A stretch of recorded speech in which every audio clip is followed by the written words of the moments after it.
Let's start off. I'm going to pick up on something you mentioned, Kristin.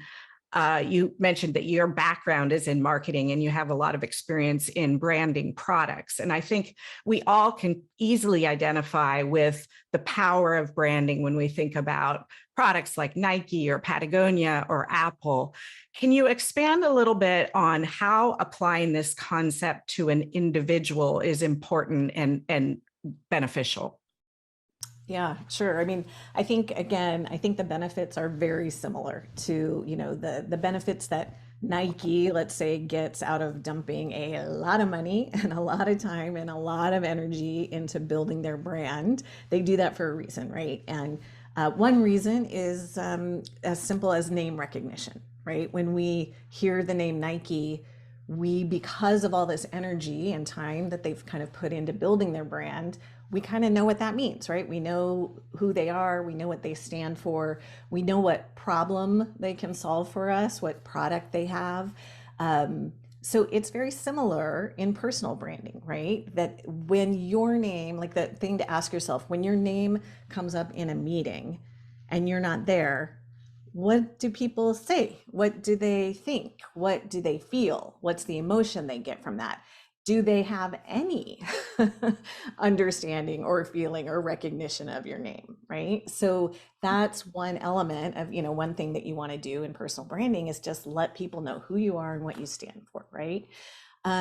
Also this thing about understanding what the product is and how it can help you, right? When you are out there in the world looking for something, a product to buy, you want to understand like what are the options and who can help me the best.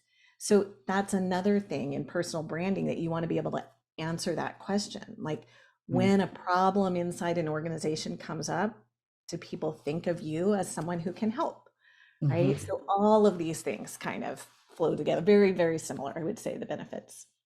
Wonderful.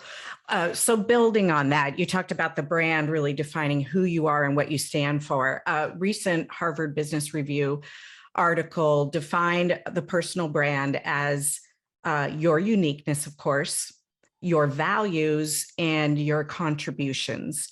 Would you, Amy, agree with that definition? How do you think about personal brand? And in answering that, actually answer that, and then I want to get to one of the panelists' comments, or I'm sorry, participants' comments. I absolutely do agree, and I love that, that trio, right? One, your uniqueness. What is true about you? And inside of that uniqueness, I encourage you to pay attention to fulfillment as well, not just what you're good at, but what energizes you, what fascinates you, what can't you stop thinking about or experimenting with even when you want to. You think about the idea of a renewable resource, those natural things that you find fascinating and fulfilling. There's such an important point about your uniqueness. And I call that out because sometimes it's tempting for us to try to build our brand from the outside in. Who do I think people want a leader to be or an events manager to be in XYZ? And how can I make myself more like that, right? But this idea that they're talking about, that who you actually are, and I would add who you are at your most alive and fulfilled, is a really important part of intelligence for your brand. Your values are so huge. If you haven't gone through an exercise of identifying your top 5 values, I so strongly encourage you to do that, because that says what matters to me, what do I stand for, what do I believe in? And when you look at combining those two things with the idea of contribution, right? I want to take what is most unique and effective about myself and apply that in an area that resonates with my values and turn that into contribution. And I think, right, that's a very great summary of an inside out approach to personal brand. Thank you. And I especially appreciate that you added the point about fulfillment in really bringing into focus your uniqueness and what specifically is most fulfilling and rewarding to you. Morgan, how do you think one's personal style relates to personal branding, and how do you define personal style? Well, there's a scientific fact that the human brain makes about 55% of their judgments of if someone's likable, trustworthy, knowledgeable based on what people wear. So your race, your gender, your age are things that you can't control how people think about you in those first impressions, but you can control the majority of the narrative by the choices you make when you get dressed every morning. So when you're aware of your personal brand and what you want to be known for and your uniqueness, it's critical that your wardrobe and your image are in alignment with that, because that's what people see. And as humans, we are visual creatures. So sometimes we think that if we know our stuff and we do the work and we're the people that are known for what we do, that's enough. But people do business, people they know, like, and trust. And if they don't notice you or you don't look the part of what you do, then your personal brand is incredibly compromised. I work with so many.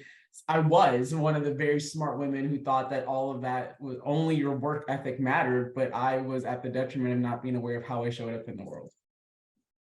Wonderful. This may be tough, but as it relates to personal style, do you have any advice for Katie? Katie was the one that mentioned one of my biggest challenges is developing an authentic personal brand as a more mature woman in an organization with majority of younger staff.